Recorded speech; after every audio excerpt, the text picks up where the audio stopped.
It is a peaceful protest, remember? Yes. Peaceful protest. Great Nigerian youth! Great Nigerian youth! Great! We are tired! We are tired! We are tired! We are tired! We are tired! We are tired!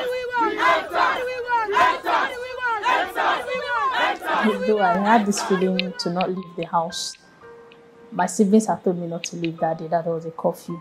I said, okay, when is the curfew? They said by 4. I'm like, okay, then before 4 now, definitely, since everybody's aware of the curfew, we would all leave before 4. So on getting there, I was already cutting some people's hair.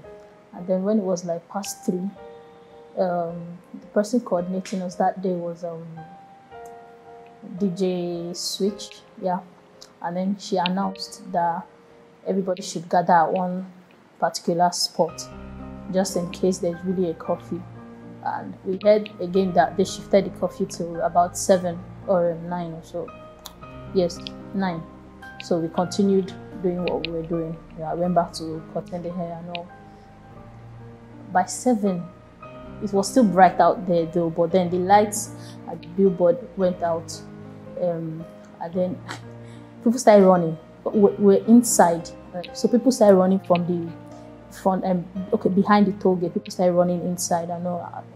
When I was going, I saw soldiers coming towards the protest ground. When I heard a gunshot, I now turned back and ran back to the protest ground, past the protest ground to Lekki roundabout. She now called me and said, "Where are you?" I now told her that I'm at Lekki roundabout. I'm going inside Lekki Peninsula. She now said, okay, she will meet me inside there. She's coming. It's okay. I was scared actually, so I immediately packed up my stuffs. And everything I was holding that day were rechargeable, so there were things I could just quickly put back in my bag. And we put it back in my bag. We didn't run because DJ Switch asked us to stay at a place with our flags and sing the national anthem. That whatever is happening, they're not supposed to shoot at peaceful protesters singing the national anthem. We stayed at the place singing, and then they started shooting.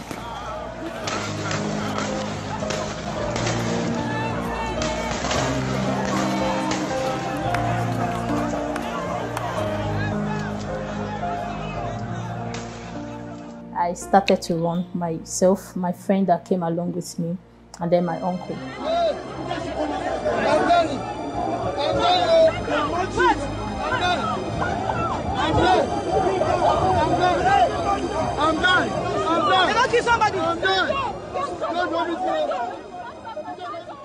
And because of all of the runnings, and I hadn't even had breakfast that whole day, so I fainted. So it was during my course of fainting, we had to just stop at one supermarket. We hid us behind one malam shop, trying to get little stuff to just revive me from fainting. When the police van came, they were packing people. I'm like, thank God. They were packing the hoodlums because those people had already started breaking things, burning tires, burning buildings, robbing some malls and all. So I was like, thank God, at least these ones have come to rescue us. Not knowing they were even packing people like us that went for protest. And then they carried my uncle, they flogged my uncle with one plank like that. And then they were about to flog my friend, and my friend told them that I just fainted, that they should please try and understand that I just fainted. They said, okay, if you carry me and put in the van, since I just fainted. Me, I was just regaining consciousness. So they flogged me and him with the plank and put us in the pickup while they put my uncle in the bus. And then they drove us to Morocco. At the point when she fainted, that is the place that those aboki were sitting. So when she fainted, like we are calling her, she no answer. We tap her, she not even open her eyes. Like those aboki gave us water. Now pour her on her face, open her mouth, just pour water inside her mouth. Usually she wake up after 15 or 20 minutes. We now saw police people coming. There are many. So those aboki was like, you people should come and stay here so that they will pass. Fortunately, when the police people stopped there, they stopped. and start speaking Hausa to the Abokis. Maybe the Abokis did not respond like there's nobody here. They now slapped him, trying to beat him up. Before the Aboki now carried them to show us to the police. I was so fucking scared. I couldn't say anything. Like I was shaking even in the vehicle. He was already losing blood from his head because I don't know what they used to really hit him on his head. I sustained some injury, my head, face, because the policeman matched me with his boot.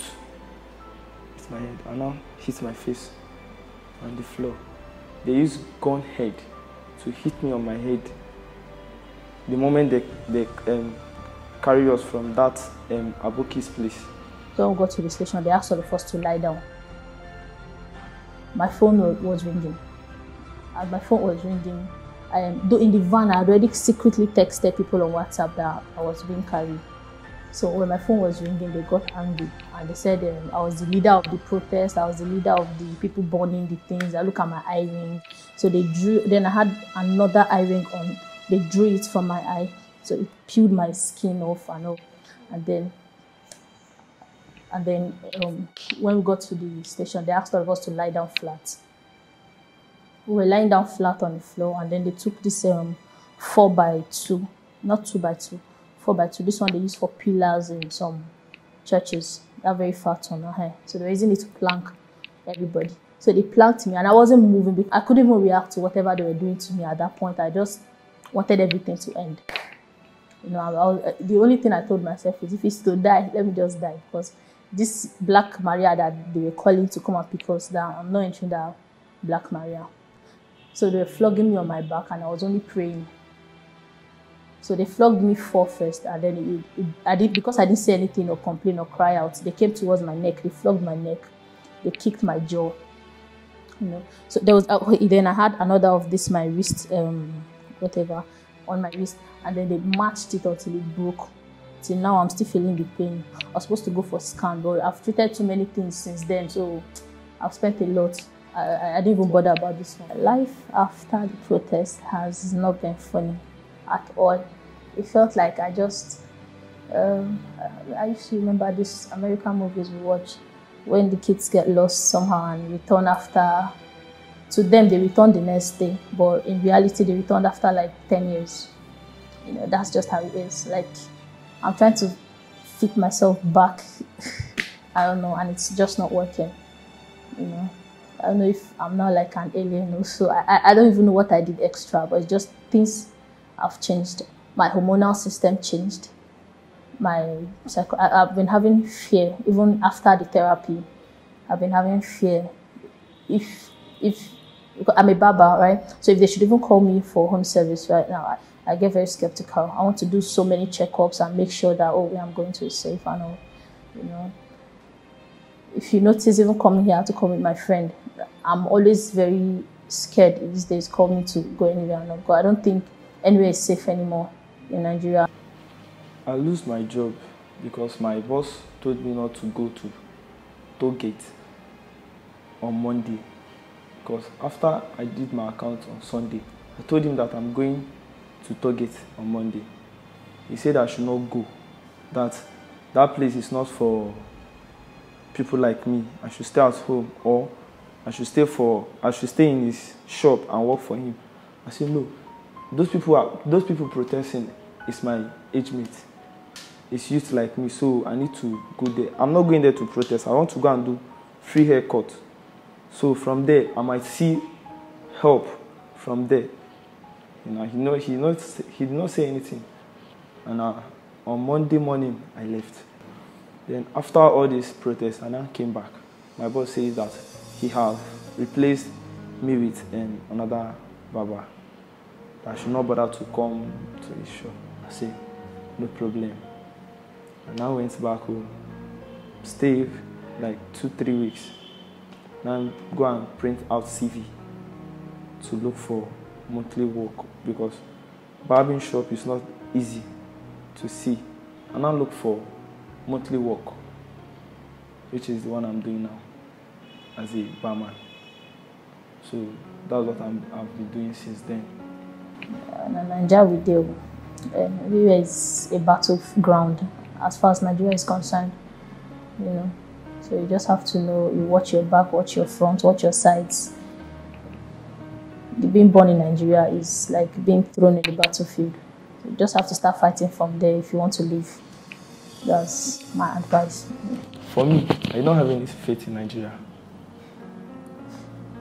Because I believe it's survival of the fittest.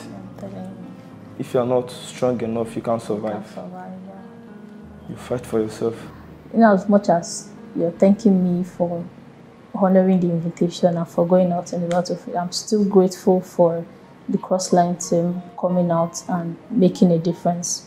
Many medias that were out there, at least there was this media that took the news that I was dead, I was shot, and you know, I don't see any of them talking about the protesting again till now. But you know, you guys have stayed back and you're still fighting for it, so it's a good thing. At least I know we are not in this alone. Thank you very much, Team CROSSLINE, for hearing our story. Right? Thank you very much, Team CROSSLINE, for hearing my own part of story too. I'm so sad, I can't even lie no more. They've ripped my eyes out, I can't even cry no more. We watched it happen all day long. We heard them singing as they died. This shit hurts so bad, they act like they're the ones who made us. Put down all your arms, see if you have the guts to face us. Everywhere we turn, we see the blood of our compatriots. You can steal the bodies, but you'll never ever steal our minds. So go ahead.